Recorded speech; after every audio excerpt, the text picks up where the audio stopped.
Hey, friends across the first coast. I'm meteorologist Robert Speta. It is Friday today. We got plenty to talk about in the world of weather. Some of the top stories around the world today. We are wrapping up today our coverage we've been talking about all week with that typhoon that hit the Mariana Islands. Severe versus dry weather in the United States and some space news. We got a new launch coming up, and we're going to take a look at some stuff you can do if you do head out to one of these rocket launches there on the Space Coast. So pretty exciting stuff to look at here. First off, Typhoon Sinlaku, no longer a super typhoon or a very strong one at that. Moving off towards the north, still some of these remote northern islands being impacted. No one really lives on these. If you remember, this passed directly over the island of Tinian and Saipan. That's these ones right here as a Category 5 storm system. Widespread devastation, damage across these islands, even in Guam further towards the south. About 150,000 Americans live on that island, 200,000 overall in all of these. And yeah, serious impacts. Thankfully, here several days after the storm hit, as we start to get communication restored at least somewhat, there hasn't been any deaths reported from this storm system on the Mariana Islands. Unfortunately, you can't say it was completely casualty free. Got an island of Chuuk. It's way down here towards the southeast. It's kind of where the storm originally developed. There was one death there after a tree fell on somebody out there, and then the storm kind of slowly drifted off towards north and became the monster as it pushed closer to the Mariana Islands. But yeah, it's still going here. Now, here's the thing. You look at the satellite imagery, you can really got a good idea. And this is good for learning how to forecast tropical cyclones, even in the Atlantic. We get this trough that dips down. And you see that right here, pulling off towards the north, deep upper level low, pulling out there towards the Aleutian Islands. Well, basically, this is acting kind of like a hook. It is grabbing it and pulling it right along. And if you just follow the flow of this storm, you can see exactly where the forecast track is taking it out to sea here, away from those islands, and eventually it's going to go extratropical. Now, key thing is that maybe in the long range, we're going to see this, not maybe, likely, bend the jet stream a lot. And it's going to cause some influence in the weather forecast for the United States, even across the southeast. About a week and a half from now, we're going to start to see some changes in the pattern.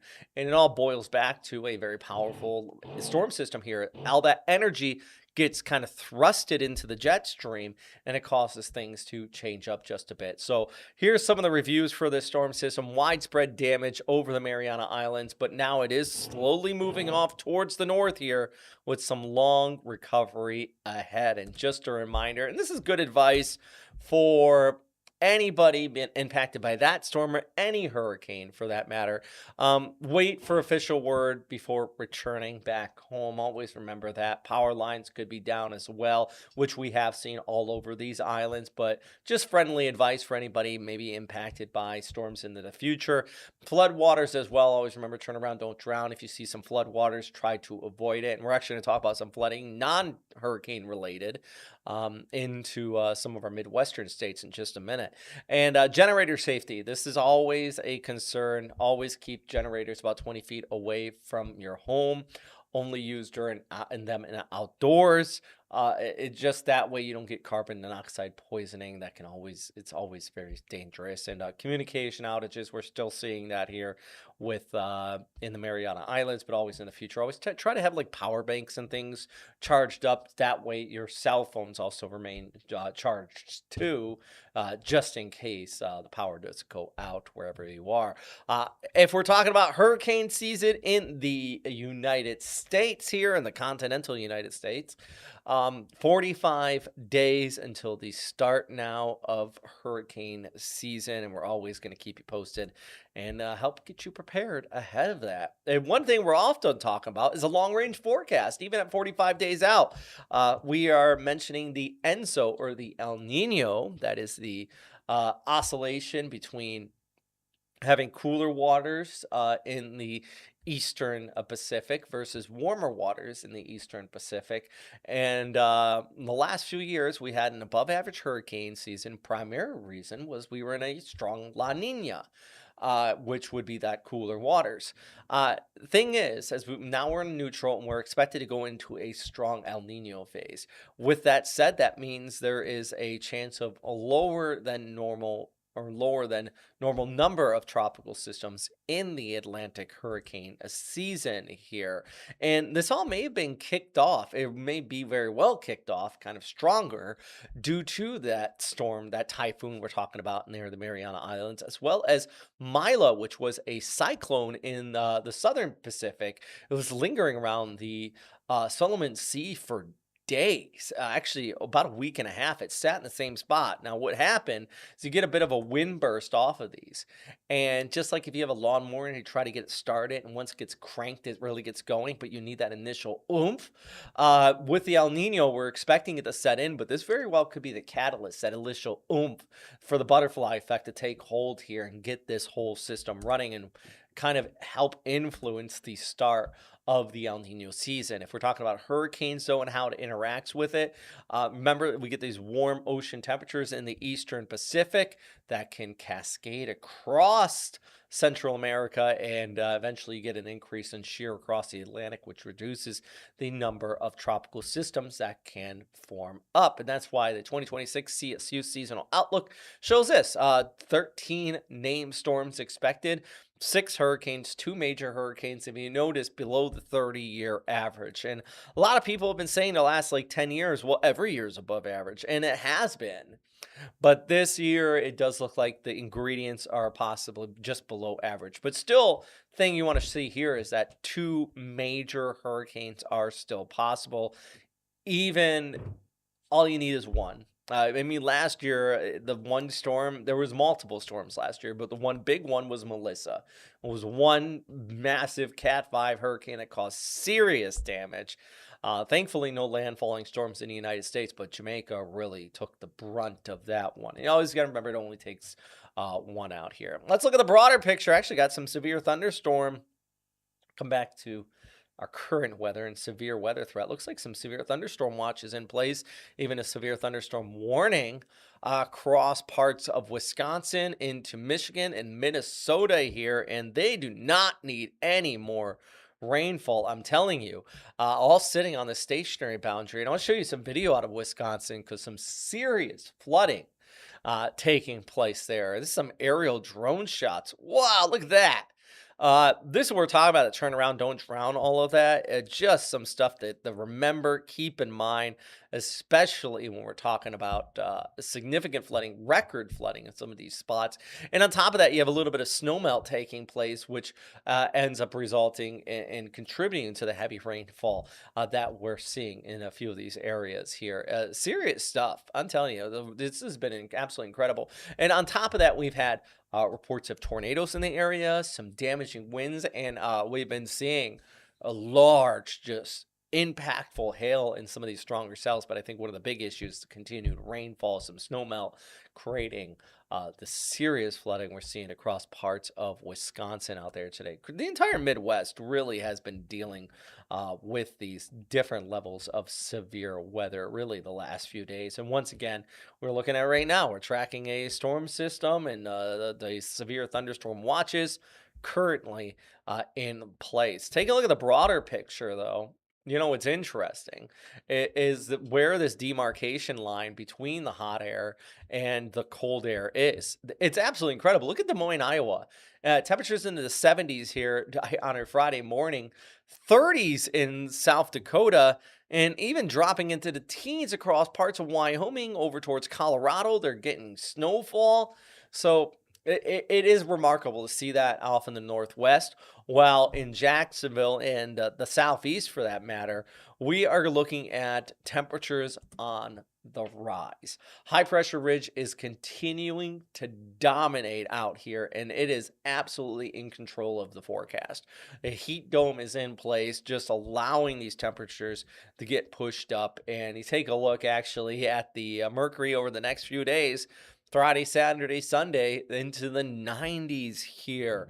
It is going to be absolutely on the hot side. There is a bit of a cool down, a little bit of a front that is going to be pushing on through, helping those temperatures drop by Monday and Tuesday. And you can see that front that is impacting off towards the northwest, some of that severe weather. But by the time it gets towards the southeast, it encounters a lot of this dry air. And that is going to weaken it out and not bring much precipitation to speak of. And we absolutely need the rain across the southeast, including in the Jacksonville and the First Coast area. A significant, exceptional drought still ongoing. It is absolutely parched. So you got a lot of dry air. You got on top of that, a lack of rainfall, dry conditions, and hot weather. And the fire weather risk is for sure up over the course of the next few days. And it really, after that front moves on by, it could knock down a little bit, but it's near critical. I mean, any fires that do start are going to spread fairly quickly. And we've already seen that with several fires. Had one in Baker County, west of Jacksonville here, up to 2,000 acres burnt. And that fire weather risk is still definitely up there. There are burn bans in place across all counties except, I believe, St. Johns County at this time, due to the dry conditions, the breezy conditions, and those dropping and much lower relative humidities out here. And you might be thinking, okay, what about that rainfall you were talking about? Like I said, there's not much. This is just our model outlook for Sunday. Okay. There's like this right there. Like it is so minuscule that it is very barely noticeable on Sunday, and then you see over towards Monday, it is so barely noticeable that it is not going to be enough to bring much relief here with that passing front. But I can tell you, at least ahead of the front, it is still hot. It is dry. Those fire weather risks are in place, and we have record-breaking heat in the forecast. Look at these temperatures: 92 here on our Friday, Saturday at 93, Sunday at 91. Right near, if not going to be breaking record highs. 1967 must have been a hot year in mid-April, though, I tell you that. 93 and 94 degrees on that Friday and Saturday back in 1967. 1995 is the last time we hit that 92 degrees here in mid-April as well. So, boy, it just heating up, hot conditions continuing in the forecast. Do want to note this, though, with this hotter weather, is this right here. So we're talking about mid 90s. And just remember your pets. We got the temperatures looking up at 90 degrees. Within like 15 minutes, 90-degree temperatures can heat up concrete to 125 degrees, but asphalt up to 140, maybe possibly 155. We get up near 95. This is important, and always remember the hand test with your pets. So if you got you put your hand on the ground, and if you can't hold it there more than a few seconds, your pets are not going to be comfortable either. It always frustrates me. I go for a lot of runs at one of the local parks here, and I always see people walking their dogs on the asphalt. And when there's just perfectly good green grass right next to it, sometimes you might think, okay, you know what? If I was barefoot right now, where would I would rather be walking on, the asphalt or the green grass? I know the pet's a little bit more hardy than our delicate feet, but it still is something to just remember, keep in mind if you plan on taking them out there and going out and just kind of enjoying the day, getting at it. You know what I'm talking about. So yeah, going back to the forecast. So let's come back to the heat, and how about that cool down on the back side of this? We are going to see those temperatures drop off by Monday, Tuesday, and into Wednesday. 72, 76, and 79 there on Wednesday. The lows will be into the 50s.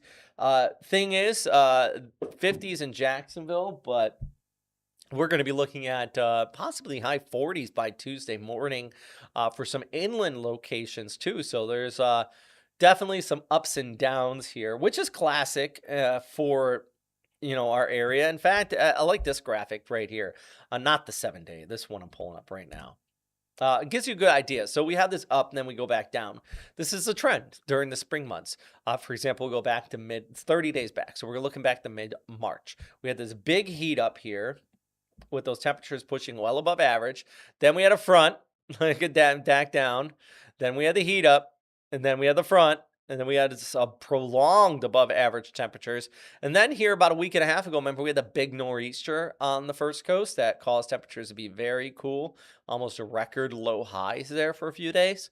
That's that right there. And then we gradually worked our way back up. So you can see we are on that roller coaster ride. We're getting our way back up to the top of the hill. And what's going to happen? Well, we're going to get the cool down once again. So it's kind of to be expected here with these ups and downs. So if you got any plans this weekend, get out there and enjoy it. We do have an increase in cloud cover though, as we go ahead into Sunday, with the chance by Sunday night having some rain nearby. I think at 6:45 in the morning should be just absolutely fine, which means New Glenn is going to be launching a rocket. That's the Blue Origin, launching the Space Mobile Bluebird 7 is supposed to help with space kind of satellites communications, space communication, basically like Starlink, very similar to that. Not launching from 39B. I need to fix that. I believe it's 40, but I'm not quite sure. I have to absolutely fix that. Important. 39B is where Artemis launched from, and all the other kind of famous shuttles and all that launched from that. That's an important little information to fix up here. But you know where you can find more information on this is at the Kennedy Space Center. And I took some time myself to go there and kind of peruse around, especially ahead of the Artemis launch, kind of getting some new perspective on space. They have actually, speaking of the shuttle, they have the Atlantis there, which is absolutely incredible to see. And yeah, it was absolutely an amazing time. So I'm going to leave the rest of this stream here just talking about, the Kennedy Space Center. And if you do go out to watch any of these rocket launches, a place you can stop by here not too far from the First Coast. If you are traveling to the Space Coast or just interested in astronomy, this is the place you need to go. Of course, NASA's Kennedy Space Center Visitor Complex. And today we're going to go through and check out all the different exhibits, including get an up-close look at the Artemis spacecraft. Let's go check it out. And even before you enter the gate, the science is already hitting you. The classic clock used for the launches is near the front, and this massive 3D TV in the rockets can be seen right there in the distance. One of the first things you'll see once you come in is, of course, the rocket garden. It's just this whole slew of different rockets from throughout the space age, including a replica, I believe, the Saturn V right there. We're going to come back to this though. First, we're going to go out and actually see some of the real rockets up close out at the gantry. The Kennedy Space Center is unique compared to other theme parks in that you have the option to get on a bus and go to several different locations versus sitting around in one spot. First, we set off to the gantry at platform 39. On the way, you can see multiple famous locations like Launch Control, the VAB or the Vehicle Assembly Building, which is the largest building on Earth by volume. And we pass by the Crawler, which is the largest self-powered vehicle on Earth. This is the vehicle that takes the rocket up to the launch pad. It's about 130 feet long, 115 feet wide, and about the size of a baseball infield. So we're here at LC39B. This is the gantry. It's the newest attraction here at the Kennedy Space Center Visitor Complex. And here you can get an up-close view at some of the launch pads, but also they have the whole complex here with all this education on board, including this mocked-up rocket engine here, which in just about 15 minutes is going to be running a test fire. It's going to be interesting. Now, that is not a real engine by any means. It's more of a simulator in that it was used to represent the physical locations and geometry of a space shuttle main engine. So ground crews could test and practice working on one that looks like the real one. Now, it's a neat addition to this tour. So check this out, the views from the top of the gantry. You can see all the different launch platforms out here, but as well, we have a very close-up view of launch pad 39A. And this one is awesome. This is where the Apollo missions took off from. Apollo 11 launched from right there. And 39B right over there has, well, Apollo's Greek twin sister Artemis sitting on the launch pad. So check this out. You can take this and kind of point it at any of the directions and it'll show you, okay, now we're looking at LC-39A. This is where all the famous Apollo launches took place, including Apollo 11, right from that launch pad. Then we look over here, you can see the other launch pads because there's plenty of them. SLC-40. This is where the rockets were originally built in the 1960s. The Titan program took off there. We can look at some of the other ones, like this one right here. I wonder what that is. 41. That was also built back in the 1960s. This is cool. Also at the gantry, you can stop by the Earth Observation Building. I love this. It's neat to see other people learning about meteorology and climate change, but as a meteorologist, truly appreciate this. And one thing that space exploration has given us is the realization that we all live on this little blue ball together, floating in space. This thought is really demonstrated in this photo taken by Voyager at the edge of our solar system.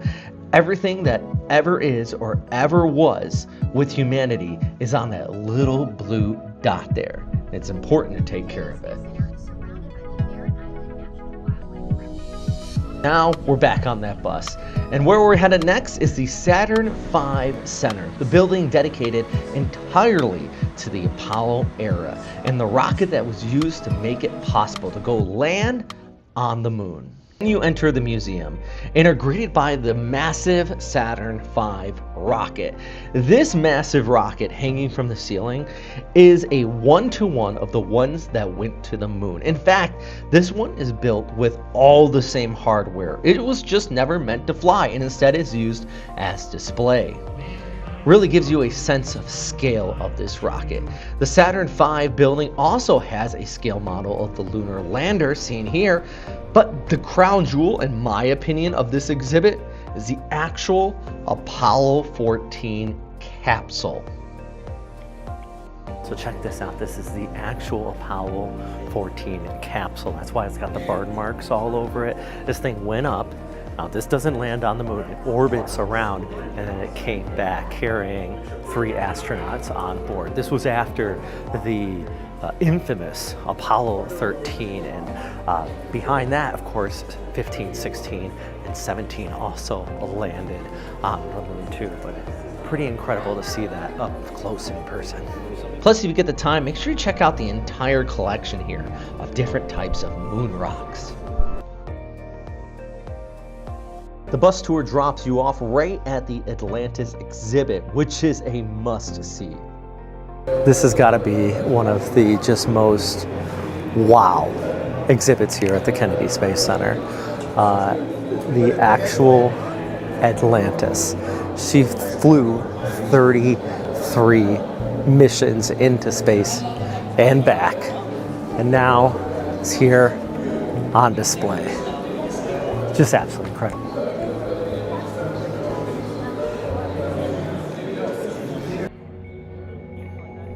Plus, in the same building, you can find a very moving memorial dedicated to those who lost their lives on the Challenger and Columbia shuttles. The 2 space shuttles were lost in 1986 and 2003, including actual pieces of those spacecraft.